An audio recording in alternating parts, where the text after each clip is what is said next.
Hello everyone, this is Nikita and thank you for joining me in here. In this video, we will discuss about the different guardrail warnings that we see in PEGA and how to resolve them. So be with me in this video and we would explore many information that you did not had before. So let's just jump into our PPT and see what is a guardrail warning first. So you might have seen that red color warning coming up in your rule form when you save any rule or when you do any changes in the rule. So those are the best practices that guide the design and implementation of a successful application. So these are the best practices that have been given by PEGA to be followed to have a good PEGA application with good performance. So when you take care of these warnings and resolve them, then the compliance score of the application will increase. With the higher compliance score, we say that it actually follows the best practices of PEGA, and so it is a good application. We always strive to have the higher compliance score in our application. So let's just see some of the common guardrail warnings that we see in our day-to-day PEGA development and how to overcome them. So let's just start with the first rule type, which is flow. So what are the different guardrail warnings that we see in a flow? The first one is to turn off the draft mode in your flow. So let me open one of the flow and then we would go into each and every warnings that we see. So let me open the flow. Okay. Let me open this flow now.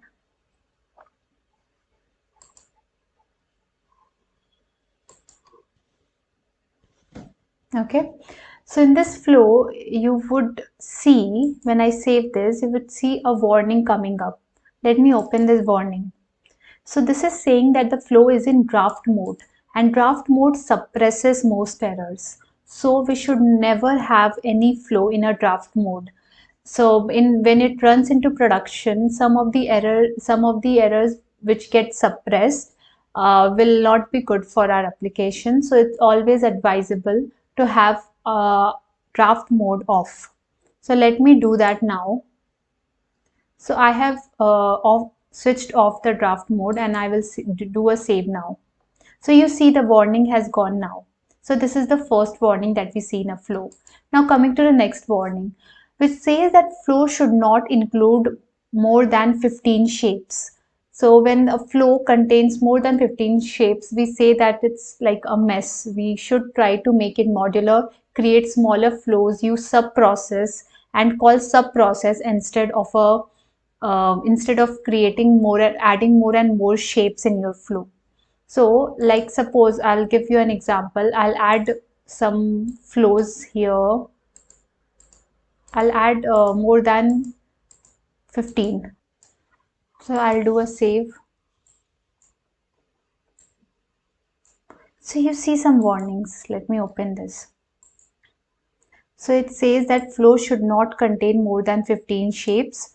So we need to, instead use sub processes so that the shapes inside one flow gets reduced.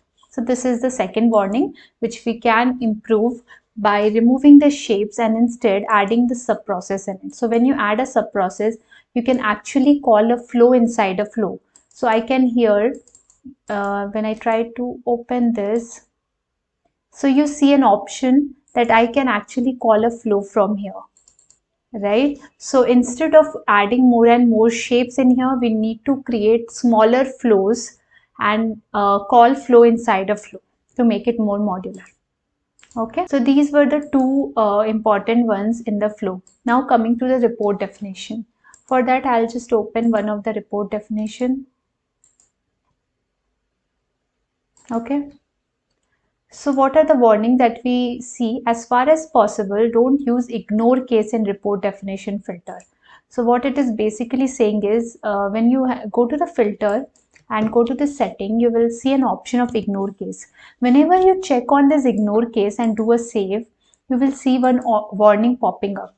What it is saying is using the ignore case may result in poor performance since database indexes will not be used to optimize a query.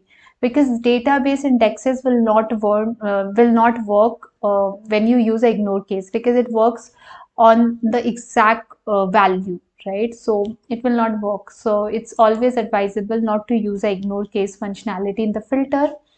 And let me first remove this property, use a PYID instead. Okay. Now, what is the second warning? Use null if empty option to reduce the performance impact when parameter is blank. So you will see another option here, which is use null if empty. But it's always advisable to use null if empty option if you see a chance that your parameter can be blank. Now, the third one is don't use unoptimized property in a report definition. Let me try to use one unoptimized property. Okay, the approver ID. You will not see in your results since this is an unoptimized property. Okay, so you will see one warning here that these properties are not optimized. Displaying them will result in poor performance, right? So it is always advisable to optimize the property and then use an RD. This is the way you can overcome this error. Similarly, the next warning is about don't use filter with an unoptimized property. So here I have used approver ID as my filter condition, right? And when I go here, I will see one error. These properties are not optimized and filtering them will result in a very poor performance. So you should not use a filter condition with an unoptimized property. It's not advisable. This is the fourth one. Now coming to the last one, which says that don't create more than 4 join in a report definition. So in data access tab, you will see you have option of class join, declarative index join, but you should make sure that you are not using more than a specified number of join, which is 4. After that, your performance will going to be degraded. So try to use as less joins as possible, preferably less than 4. This was about report definition. Now we will go to an activity. So what are the different things that you see, error warnings you see in an activity? One is don't use Java step in an activity. So let me open one activity for you.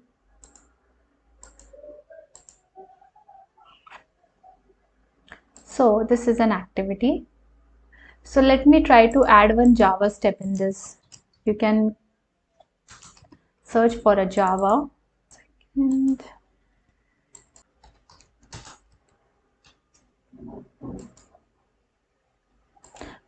now you can see. So it's saying that writing application logic using Java activity method impacts maintainability, discourage reusability. So it's always told you should not use a Java method in an activity. Instead, you can create a function and write your logic in there and then call that function. Don't use a Java step in an activity because you cannot reuse the same Java method or whatever you have written. So in an activity is always gives a warning. Next one is don't use write now option in obj save and delete method, because when you're doing a write now, you are saying the PRPC to commit or to save that instant then and there. So when you do that, sometimes some logic which PEGA takes care by itself does not happen correctly. So it's advisable not to use right now. Like suppose I have a obj save here, and you will see in an expanded section there's an option of using a write now. When you do a write now, you will get a warning here that don't use a write now option because it may result in stale database records. So whenever you complete a flow, like complete a service call, all of these commits should happen automatically. You should not explicitly need to call a write now. This is like a best case scenario. Sometimes you might have to do this, so that's okay, but the best practices is this. Activity should not have more than 25 steps as we had in the flow. We should make it as modular as possible. So create smaller activities, call activity inside an activity so that you can reduce the number of steps inside one activity. Next one is when acquiring lock using obj open or obj refresh and lock, always check to make sure lock was actually granted. So whenever we use an obj open, right? Let me try to use an obj open. Okay, so basically you do a lock, release on commit, all of these things you do to use a obj open, but sometimes the lock might not have happened or you're not able to open the instance.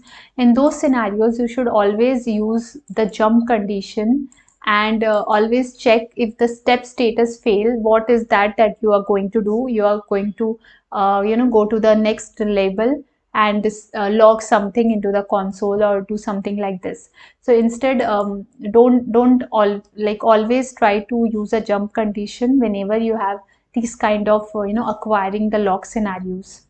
Okay.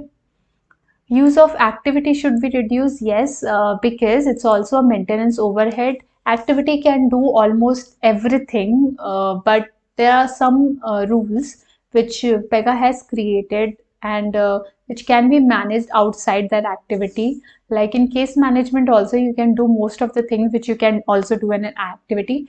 Activity is a more generic, thing. So always try to limit as much as you can, limit the creation of activity in your application. Okay, the last one is about the section. So section should not have non-auto generated control. So let me open one of the section.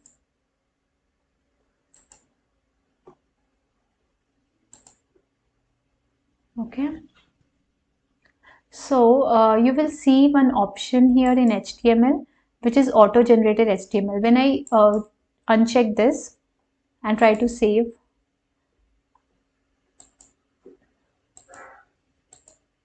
you will see one warning here. Whenever possible, use auto-generated HTML option. Actually, this is also like for maintenance purpose. You can give your custom HTML, but what will happen when PEGA will actually create new version, upgrade its version, some of the HTML thing might not work when you specify in here. So that is why it's always advisable to use an auto-generated HTML instead of the manual ones. Okay, so these were the important ones. In the last slide, I have also given some of the exact warnings that you see when you save those rules. So I hope this video was useful to you. I would come again with a new video on some different topics of your interest. So keep watching and stay tuned for my channel. See ya, bye-bye.